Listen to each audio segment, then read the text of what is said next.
Seguindo o estudo do livro O Sexo Além da Morte, no vídeo anterior vimos a rápida introdução deste livro, que nos mostrou que esse trabalho chegou no momento em que ele deveria chegar, nem antes nem depois. Agora vamos avançar para o capítulo número 1, título Primeiros Passos, e vamos de fato entrar no conteúdo deste livro.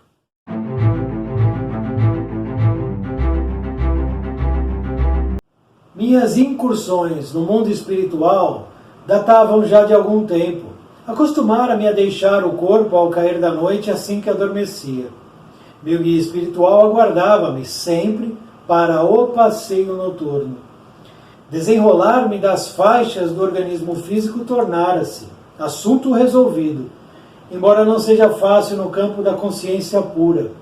Inconscientemente, milhares de homens e mulheres deixam o corpo todas as noites e perambulam pelo mundo dos espíritos, mas poucos o fazem de maneira consciente e com pleno conhecimento.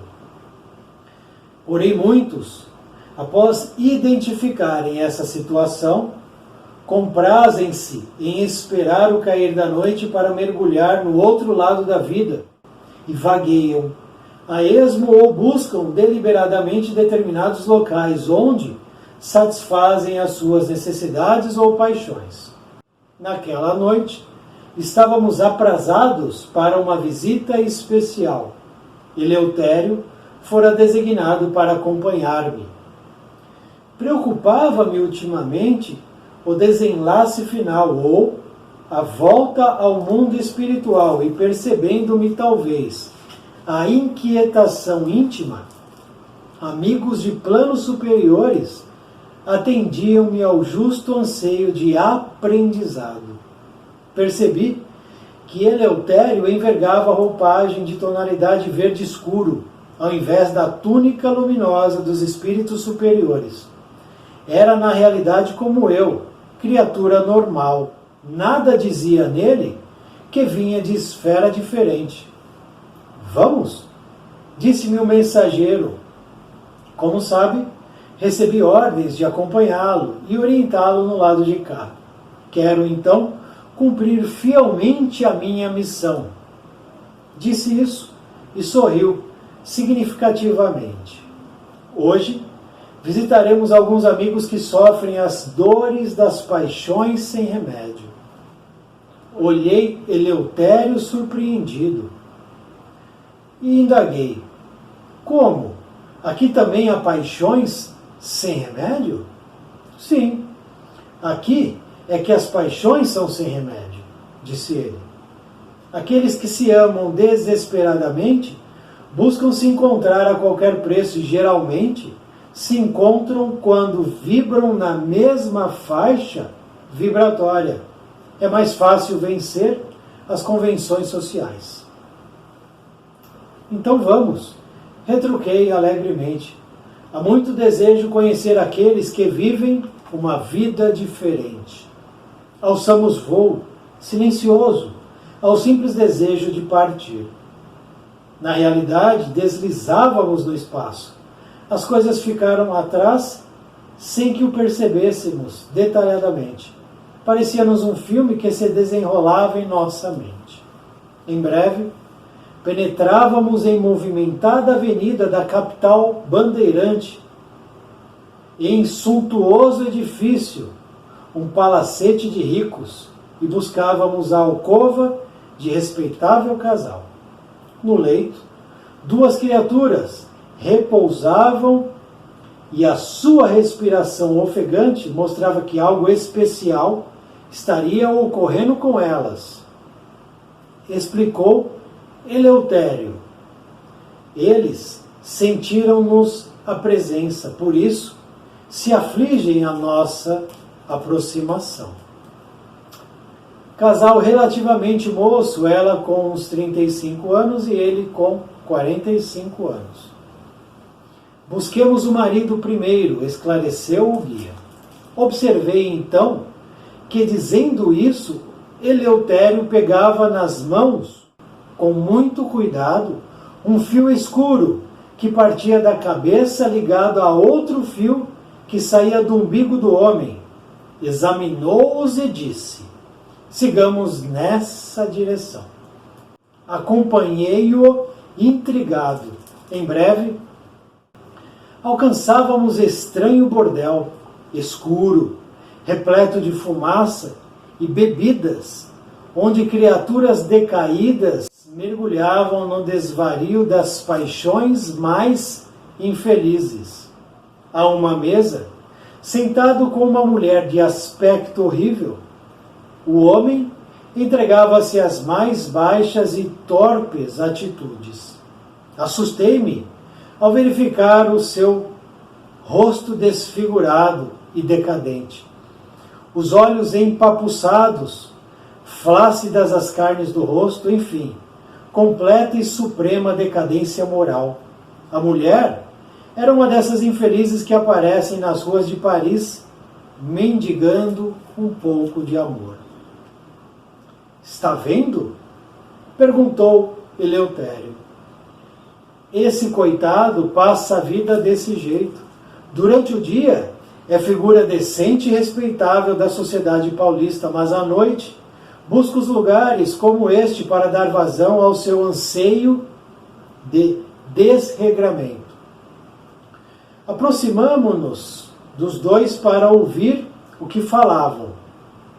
Dizia o homem: como você sabe, minha vida com ela é muito infeliz. É uma criatura boa, mas não me ama, nem me compreende. Durante toda a minha juventude, após o casamento, e isso já fazem mais de 10 anos, negou-me carinho, afeição e amor. Nos primeiros tempos, reagi muito e me esforcei para manter uma atitude compatível com a minha posição social. No entanto, a fome de sexo conduziu-me pouco a pouco a esses lugares onde, de alguma forma, encontro o prazer e a alegria que ela me nega. O que fazer? Traí-la publicamente não posso. Falta-me coragem para desafiar a sociedade. Ainda respeito lá os homens. Fujo, pois, para esta região onde as mulheres como você me satisfazem os anseios de animalidade. Vi que o homem chorava, talvez tocado pelas vibrações de nossa presença. A mulher, mentalmente muito inferior, não compreendia bem o drama do homem e respondeu: não faz mal, deixa para lá. Estou aqui para consolá-lo e lhe darei aquilo de que você precisa. Parece que o íntimo do homem se revoltou com a naturalidade da mulher, porque afastou-a com um gesto brusco e saiu dali, cambaleando pela porta fora. Voltemos, falou Eleutério. Ele agora buscará a casa e retornará às faixas do corpo físico.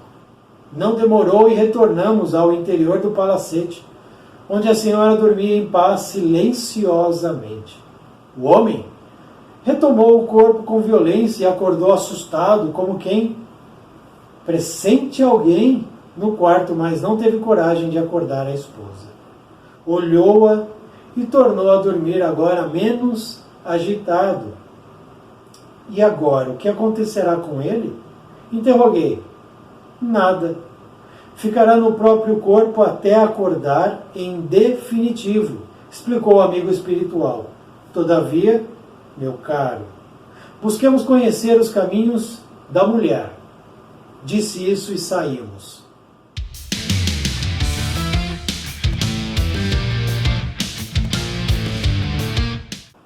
Primeiros passos, então, é o título desse capítulo 1 que acabamos de conhecer.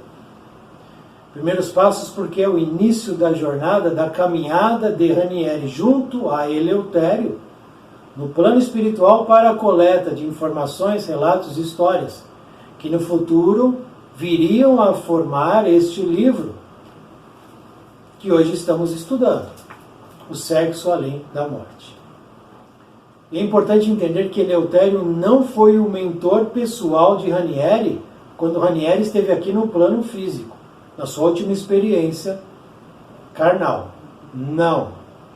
Ranieri teve o seu mentor. Eleutério só participa desse trabalho. Foi mentor de Ranieri nesse trabalho. Foi enviado pela espiritualidade superior. Ele desce de uma esfera já elevada para orientar, instruir e acompanhar Ranieri na coleta dessas informações, ligada ao tema sexo. Terminado esse trabalho, Eleutério retornou à esfera elevada e Ranieri continuou a sua caminhada, o seu trabalho. Para que não haja confusão em relação à mentoria.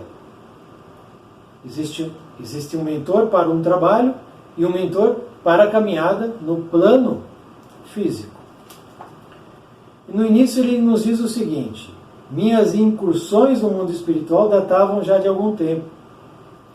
Ou seja, ele já estava acostumado ao que estava acontecendo. Não era novidade. E ele já estava também acostumado a deixar o corpo físico ao cair da noite, para essas incursões junto ao seu mentor. Esse sim, aquele mentor que o acompanhava, para trabalhar no plano espiritual. Desenrolar-me das faixas do organismo físico tornara-se assunto resolvido. Essa separação que Ranieri fazia do seu corpo físico, para ele era muito natural, muito tranquilo. Ele já detinha esse conhecimento, essa capacidade. É uma conquista, é um mérito. E ele fazia isso de maneira consciente. E aí tem uma questão muito legal para a gente olhar. Emancipação da alma, é o que Kardec chama do desprendimento do espírito junto ao corpo. Não é a separação, a ruptura total. Não. É um momento em que o espírito se separa parcialmente, momentaneamente do corpo e depois retorna. Ele continua conectado através do cordão de prata e outros cordões fluídicos. Só quando há ruptura de todos esses cordões é que existe o óbito, o desencarne. Aí é a morte do corpo físico e o retorno do espírito ao plano espiritual. Não é esse caso. Esse caso é o que acontece com a gente todas as noites. Nós somos 8 bilhões no planeta. Todos esses 8 bilhões têm em suas rotinas esse processo de desprendimento do espírito junto ao corpo. Todos nós temos, sem exceção. Não é mérito de um de outro. O mérito é fazer consciente. Aí sim, aí é diferente. É uma outra conversa. Eu, por exemplo, não tenho consciência quando o meu espírito se desprende do meu corpo. Eu não tenho essa consciência, eu não acompanho esse processo. Porque se eu tivesse consciência, eu ia observar o meu espírito se soltando, o meu corpo relaxando, e eu ia estar aqui olhando o meu corpo, consciente, sem perder a consciência nem um segundo. E ao retornar, eu também iria retornar de maneira consciente, tendo o controle desse processo, desse procedimento. Eu não tenho isso. Como acontece comigo? É como acontece com bilhões. É dessa maneira.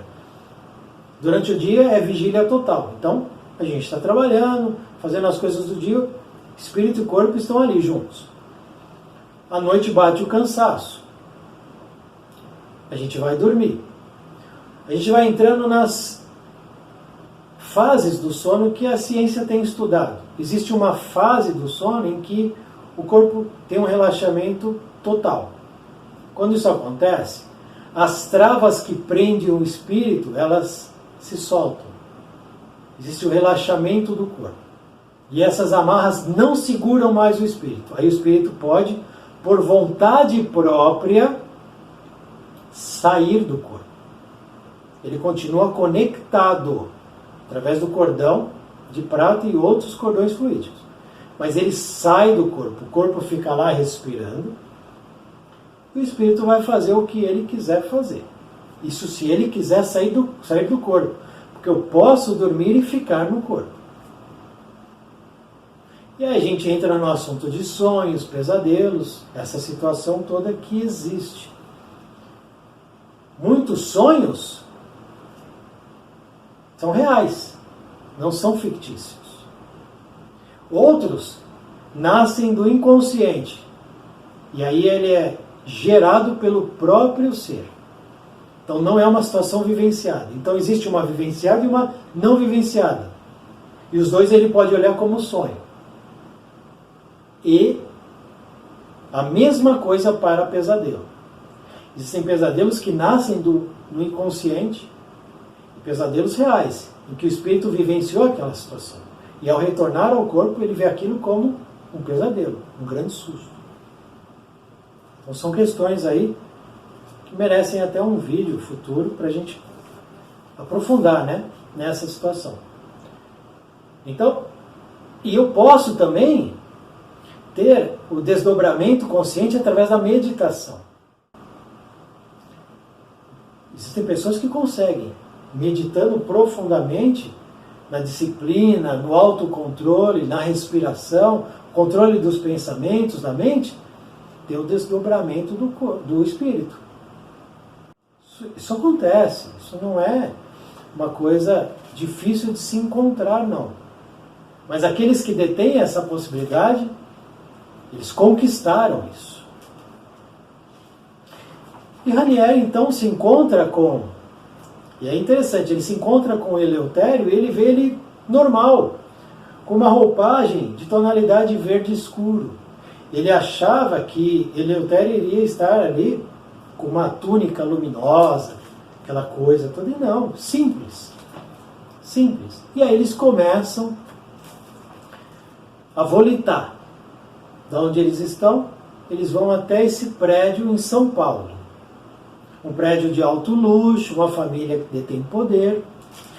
O homem, para a sociedade paulista, ele é decente e respeitável.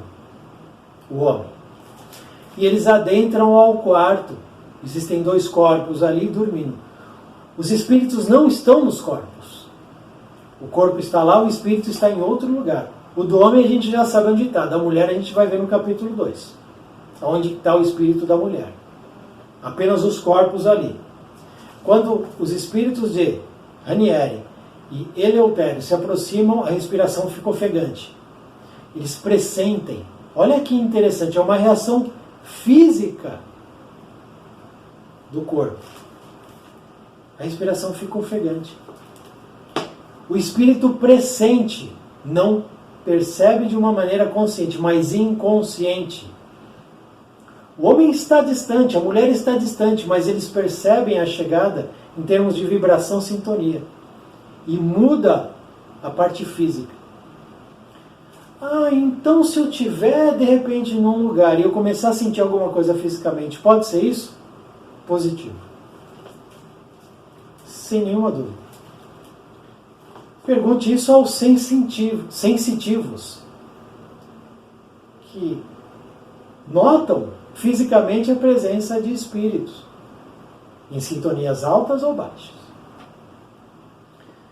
Visitaremos histórias, diz Eleutério, para você conhecer paixões sem remédio. Isso assusta, né, Ranieri? Aqui, paixões sem remédio? Achei que era só lá, no plano físico. Falou, não, é aqui que as paixões são sem remédio.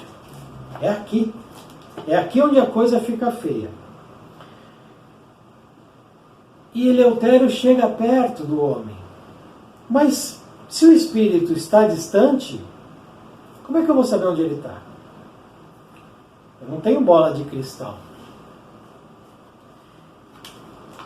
Todos nós temos esse cordão de prata.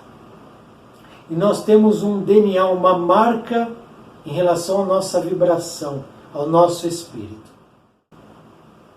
Então ele vai lá e ele segura, ele pega com cuidado o cordão de prata do homem. E mais um outro cordão fluídico que sai do umbigo.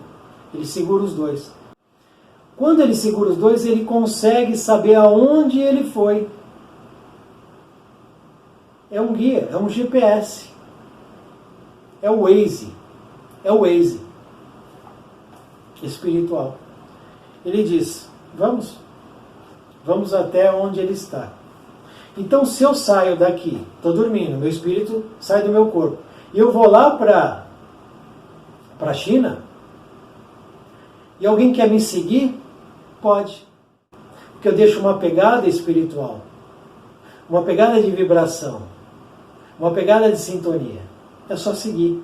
Então não dá para se esconder. E eles vão encontrar o homem aonde? Esse homem que, durante o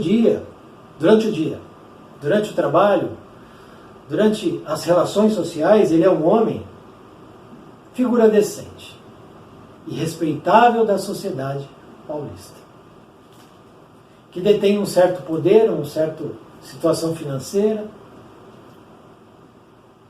mas que nós vamos encontrar o seu espírito em um estranho bordel, escuro, repleto de fumaça e bebidas, onde criaturas decaídas mergulham no desvario das paixões infelizes. Criaturas, homens e mulheres, no plano físico e espiritual. Porque tudo que tem no plano físico se desdobra no plano espiritual. Ou seja, eu tenho uma casa de prostituição na rua X, no plano espiritual, no mesmo lugar também existe uma construção ligada a isso, onde aqueles que desejam algo em relação ao que a casa oferece vão frequentar. Então, se você passa na tua cidade em um bar, ali existe um bar no plano espiritual, na contraparte espiritual. Você está dirigindo, existe uma escola? Existe uma escola no plano espiritual. Hospital? Existe. Igreja? Existe. Casa espírita? Existe também. Cemitério? Mesma coisa. Então lá a gente vai encontrar, se você entrar num prostíbulo, encontrar um homem, uma mulher, fazendo o que eles querem fazer, no plano espiritual você também vai ter espíritos fazendo essas coisas. Daí a gente encontrar vampiros nesses locais. E ele está lá. E Ranieri se assusta com o visual dele. Não é o mesmo visual de quem está dormindo. Porque ele tem ali, por exemplo, o rosto desfigurado, os olhos empapuçados, o rosto, a carne do rosto, né? Tudo flácido, caído. E ele está lá reclamando. Ele está lá buscando o que ele não tem junto à esposa. Aí é uma questão muito, mas muito séria. Porque eu estou aqui no plano físico, olha esse casal, bem de vida, status financeiro ok, estão lá bem casados, respeitado, cumprimenta, educado. É a vida perfeita? Ah, eles têm a vida perfeita. Eu queria ter a vida deles. É isso que ele tem? Esse homem respeitável da sociedade paulista, ele tem a vida perfeita? Vamos ler o que ele fala. Minha vida com ela é muito infeliz. Ela não dá para ele carinho, afeição e amor. Então, aos olhos da sociedade, muitos gostariam de ter a vida dele, ser ele. Ele é um infeliz. E ele diz aqui, não posso traí-la publicamente. O que é um pensamento bom, correto. O que ele está fazendo em termos espirituais? Traindo a esposa. Então não adianta. Porque ele trava um desejo no plano físico e ele destrava no plano espiritual. Ele represa tudo dentro dele. A insatisfação, a incompreensão, o fato de não ser amado, o fato dela não responder aos desejos que ele tem.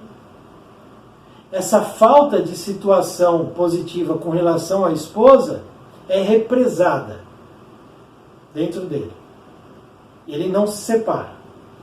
Ele diz aqui, falta-me coragem para desafiar a sociedade. Então ele vai jogando tudo para dentro. Quando o espírito, que está entulhado desses sentimentos represados, se liberta do corpo, aí é que nem um cavalo selvagem. Quando você solta ele do cercado, ele sai em disparada. E é o que acontece. E lá ele vai encontrar quem? Vai encontrar espíritos de mulheres e de homens que pensam a mesma coisa, que querem a mesma coisa. Só que a presença de Eleutério, que é um espírito de hierarquia elevada, começa a causar nele reflexões sem que ele perceba. A própria vibração já muda. Quer um exemplo do que aconteceu nesse planeta? Jesus, antes de nascer, depois de nascer e durante a sua caminhada aqui no plano físico, influenciou todo o planeta com a sua aura, com a sua energia. Tudo era diferente. Tanto é que cessaram as guerras. Não houve guerra durante um período, que é o período em que Jesus esteve conosco. Para a gente ter uma ideia, então Eleutério, que já era de hierarquia elevada, a sua presença causava nesse homem já uma mudança íntima, uma reflexão íntima. E ele começa com as lamúrias, que ela não gosta de mim, aquela lamúria toda, que ele é um coitado. Ele é um coitado. E a mulher, que está lá em espírito, logicamente, translocada também, não liga para isso não, né? Não sei o quê, eu vou te dar o que você quer. Isso irrita ele. Porque o que ele queria naquele momento? Ser acolhido. Alguém que conversasse com ele, alguém que trouxesse uma palavra, vai encontrar num bordel, num prostíbulo, com uma prostituta, com uma meretriz, com uma mulher que dá vazão apenas aos sentimentos menos nobres? Não. E aí ele se irrita e empurra ela. Sai daqui. E retorna. De maneira... E aí é mais um ponto que a gente precisa ficar de olho. Retorna ao corpo físico de maneira violenta. Não é que ele veio... O plano espiritual é diferente do plano material. Muita atenção. O que acontece aqui é diferente do que acontece lá. Quando ele manda essa mulher, empurra ela, fala, sai daqui, coisa e tal, imediatamente ele deseja retornar ao corpo. É instantâneo, é como se fosse um elástico que puxa. Não é que ele veio caminhando, pensando na vida, pegou um carro, não, é instantâneo, é um elástico que lançou ele no corpo físico. Ele retorna violentamente e acorda assustado. Meu Deus! Foi um pesadelo? Não foi pesadelo. Foi todo um processo que ele esteve inserido, que ele vivenciou, é real. E é aquele choque, como se o cara tivesse caído dentro dele mesmo, e desperta, com a sensação de ter alguém no quarto, com aquela sensação, aquele gosto amargo na boca. Olha para a mulher e a mulher está dormindo, porque foi ele que vivenciou, ele buscou. Ninguém forçou ele a ir a um bordel. Ninguém forçou ele a buscar o que ele estava buscando, porque ele estava se colocando num papel de vítima, num papel de coitadinho, num papel de ter sido o menosprezado, o que não tem amor. Ele assumiu isso. Significa que todos nós temos esse processo em nossas vidas. Durante o sono, principalmente, o nosso espírito irá se desprender do nosso corpo. Aí vem a questão de $1 milhão. O que nós fazemos quando nós estamos livres do corpo? É uma resposta individual. Muitos lembram, muitos não lembram. Alguma coisa a gente faz. Ou a gente fica estacionado no corpo dormindo, ou nós vamos fazer coisas. O fazer coisas está relacionado com o que a gente é. Ponto. Então, se você pegar uma pessoa lá na Alemanha que defende o nazismo, ao dormir ela vai continuar nesse mesmo desejo. Vai se conectar com nazistas mortos, vai brigar com judeus. Continua. A guerra, Segunda Guerra Mundial, ela continua no plano espiritual. Para quem não sabe. Se você pegar um jovem que passa o dia na pornografia na internet, ele vai dormir, vai despertar. O espírito dele vai buscar o quê? O que ele esteve buscando. Serve para mulheres também. Da mesma maneira, aquele que buscou a elevação, o aprendizado, o estudo, que é justo, que é honesto, que procura ser correto. Ele vai despertar e vai ser convidado a trabalhos, a programas, a estudos edificantes. Existem universidades no plano espiritual na qual eu vou, deito, durmo, meu espírito se desprende, eu vou estudar na universidade, tal. Tem até aquele filme do De Volta para o Futuro em que o professor cai e ele fica inconsciente, aí ele sonha com uma peça, e essa peça, a hora que ele desenvolve, o carro vai e volta no passado e no futuro. É um filme dizendo que ao se desprender do corpo, eu vou ter informações no plano espiritual. A partir daí, a escolha, ela é individual. Que vai acontecer, vai acontecer. Da mesma maneira que eu vou morrer e despertar no plano espiritual, e fica a perguntar onde eu vou despertar, essa noite eu vou dormir. Você vai dormir daqui a pouco. Daqui a pouco. Pode ser daqui a algumas horas ou daqui a 1 hora. Você vai dormir. Para onde você vai? O que você vai fazer quando o seu espírito se desdobrar? Você vai encontrar com outros espíritos. Que espíritos são esses? Que companhias você traz e leva ao sair e voltar para dentro do seu corpo? Fica essa reflexão para todos nós. Na sequência, capítulo 2, vamos saber aonde que o espírito da esposa se encontra. Muito obrigado por assistir esse vídeo, muita paz, muita luz. Salve o nosso Mestre Jesus.